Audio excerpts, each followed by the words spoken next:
स्वस्ति श्री गणेभ्यो नमः। अयं सरस्वत्यै नमः। आप समस्त शिवगणों को प्रेम भरी ओम नमो भगवती रुद्राय।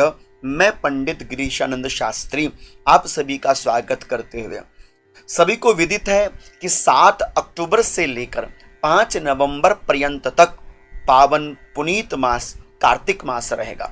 इतनी अद्भुत, इतनी विशेषता हमारे शास्त्रों में वर्णित की गई है कि जिसको सुनकर बड़ा आनंद आता है। लिखा है कि न कार्तिक समो मासो न कृतेन समम युगम न वेद सदृशम शास्त्रम न तीर्थम गंगा समम। शास्त्र कहता है कि गंगा के समान कोई तीर्थ नहीं, वेद के समान कोई शास्त्र नहीं, सतयुग के समान कोई युग नहीं और कार्तिक के समान कोई मास नहीं, महीना नहीं। इतना अद्भुत महीना, इतना महापुनीत महीना, माघ वैशाख कार्तिक भगवान श्री नारायण को समर्पित मास है। दीपदान जहाँ विशेष रूपेण कार्तिक के महीने में किया जाता है, वहीं पर अन्नदान, स्नान, ध्यान, दान, समस्त सत्कार्य कार्तिक के मास में अत्यंत श्रेष्ठ कार्य माने जाते हैं। किंतु यदि कार्तिक के महीने में दान, स्नान इत्यादि हमने सब कुछ किया है, किंतु यदि शास्त्रोक्त विधि से आप कार्तिक के महीने में ये 6 स्तोत्रों का पाठ, इन 6 स्तोत्रों में से कोई भी एक स्तोत्र का पाठ यदि आप कर लें, सच मानिए कि आपने अपना जीवन सफल कर लिया और आपका कार्तिक का महापुनीत मास आपको फलदायी होता है, विशेष सुखदायी हो जाता है। तो कार्तिक के महीने में इन 6 पाठों में से कोई भी एक पाठ, यदि 6 पाठ कर सको अच्छी बात है, समय अभाव है तो कोई एक पाठ, कोई 2 पाठ अवश्यमेव करने का प्रयास कीजिएगा। तो कार्तिक के महीने में कौन से वो 6 पाठ, जो कुछ कहूँगा शास्त्रोक्त विधि से कहने का प्रयास करूँगा और प्रमाण सहित बताऊँगा कि आपको कार्तिक के महीने में कौन से 6 पाठ विशेष करने चाहिए।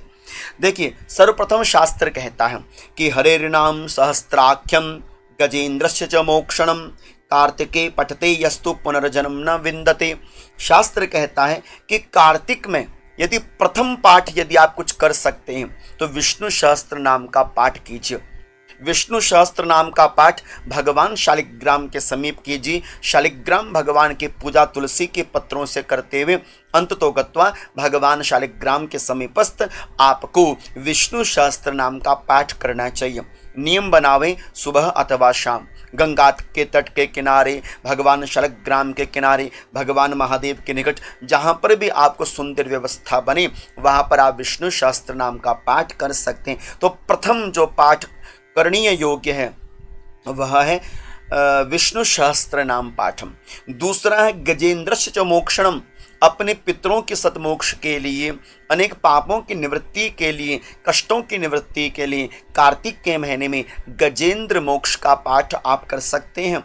गजेंद्र मोक्ष का पाठ एक हाथी जो भगवान श्रीमन नारायण को पुकारता है कि आप मेरी रक्षा करें, और इस तरह से रक्षार्थ हेतु पुकारा हुआ यह आर्त भाव से पाठ गजेंद्र मोक्ष का पाठ।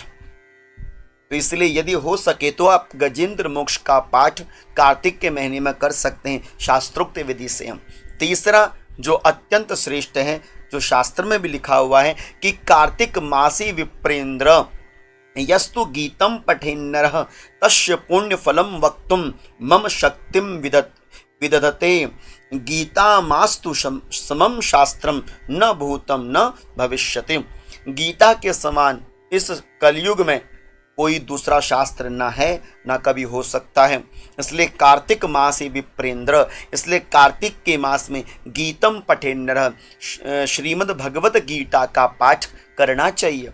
श्रीमद् भगवत गीता का हर एक दिन 1 अध्याय, 2 अध्याय, जितना आपके स्मृति में हो अथवा जितना आपका पास समय अनुकूल हो, हिंदी अथवा संस्कृत में आप श्रीमद् भगवत गीता का पाठ कर सकते हैं। कितना विशेष फलदायी है, विचार करके देखिएगा। साथ ही साथ चौथा जो विशेष रूपेण आप पाठ कर सकते हैं वह है पुरुष सूक्तम। यदि आप पुरुष सूक्तम का पाठ कर सकते हैं, वेदोक्त पाठ है, लेकिन पुरुष सूक्तम का पाठ मूलतः वही करें जिनका यज्ञोपवीत संस्कार हो गया है अथवा जो गुरु के द्वारा दीक्षित है, वह वेदोक्त रूपेण पुरुष सूक्तम का पाठ कर सकते हैं। यदि कोई पुरुष सूक्तम का पाठ करने में असमर्थ है तो मैं कहना चाहूँगा कि उन्हें श्रीमद् भगवत गीता का पाठ करना चाहिए अथवा श्रीमद् भागवत महापुराण के अंतर्गत वर्णित गोपी गीत का पाठ करना चाहिए। कार्तिक के महीने में गोपी गीत का पाठ अत्यंत श्रेष्ठकारी श्रेयकारी होता है। भगवत कृपा की प्राप्ति के लिए, भगवत प्रेम की कृपा की प्राप्ति के लिए आप हो सके तो गोपी गीत का भी पाठ कार्तिक के महीने में कर सकते हैं।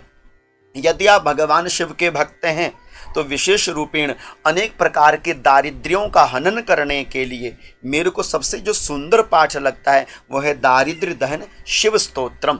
यदि आप कार्तिक के महीने में दारिद्र्य दहन शिव स्तोत्रम का पाठ कर सकें, वास्तविकता में कार्तिक में क्या हुआ, अनंत फल आपको देने वाला होता है। भगवान शिव के समय पस्त आप दारिद्र्य दहन स्तोत्रम का पाठ कर सकते, समस्त दुख दारिद्र्यों का दहन भगवान शिव की कृपा से हो जाता है। वशिष्ठ जी के द्वारा रचित है, इसलिए हो सके तो आप कार्तिक के महीने में दारिद्र्य दहन स्तोत्रम का पाठ कर सकते हैं। और यदि आप और कुछ आगे कर सकें तो भगवान श्री सांब सदाशिव के, भगवान देवादिदेव महादेव के 1008 जिसे कहते हैं शिव सहस्त्र नाम, जैसे विष्णु सहस्त्र नाम का पाठ वैष्णव जन करते हैं, उसी प्रकार से जो शैव है भगवान शिव को मानने वाले हैं उन्हें शिव शास्त्र नाम का पाठ करना चाहिए।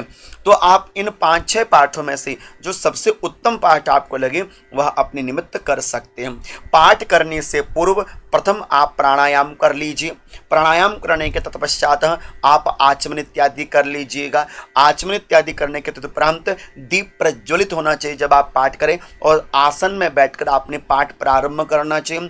पाठ प्रारंभ करने से पहले मान लीजिए कि यदि आप विष्णु शास्त्र नाम का पाठ कर रहे हैं तो आप भगवान विष्णु के मंत्र का जप कीजिए। यदि आप शिव दारिद्र्य दहन स्तोत्रम का पाठ कर रहे हैं अथवा शिव शास्त्र नाम का पाठ कर रहे हैं तो आपको भगवान शिव के नाम का जप करना चाहिए। जप पूर्ण करने के उपरांत फिर अपना पाठ करना चाहिए। पाठ पूर्ण होने के उपरांत फिर माला में जप करके अपने पाठ को पूर्ण करना चाहिए। पाठ करने के उपरांत जब आप अपने आसन को छोड़ें तो अपने आसन में थोड़ा सा जल छोड़कर उस आसन के जल को अपने माथे से लगाएं और कहें शक्राय नमः, इंद्राय नमः, शचीपते नमः। इस तरह से मंत्र बोलते हुए आसन में छोड़ा हुआ जल अपने मस्तिष्क पर धारण कर सकते हैं, अपने मस्तिष्क पर स्पर्श कर सकते हैं। तो आशा करता हूं कि कार्तिक का महापुनीत मास है, सर्वत्र और सदा वैभवों से संपन्न करने वाला है, आत्मिक शांति मनोशांति देने वाला यह कार्तिक का महीना है। और कहते हैं कि जैसे मानव का तन दुर्लभ है ऐसे कार्तिक का महीना दुर्लभ है। शास्त्र में लिखा है कि व्रता नाम यह सर्वेशामेक जन्मानुगम फलम कार्तिके तो व्रतस्योक्तम फलम जन्म शतानुगम। कहते हैं बड़े भाग्य से आपको यदि मानव का तन मिला तो मानव के तन पे कार्तिक के महीने में आपका एक छोटा सा नियम आपको 100 जन्मों तक फल देता रहता है। इतनी बड़ी इन्वेस्टमेंट है कार्तिक के महीने में किया हुआ आपका सत्पुण्य। इसलिए मैं चाहूँगा कि दीपदान करो, स्नान करो, ध्यान करो, जप करो, अन्नदान करो, वस्त्रदान करो, लेकिन हो सके तो स्तोत्रों में से इन जो 6 स्तोत्रों का व्याख्यान मैंने आपके सम्मुख किया अवश्य में करने का प्रयास कीजिएगा। आप सभी को वंदन, आप सभी को प्रणाम, आप सभी को प्रेम भरी ओम नमो भगवते रुद्राय, ओम नमो भगवते रुद्राय।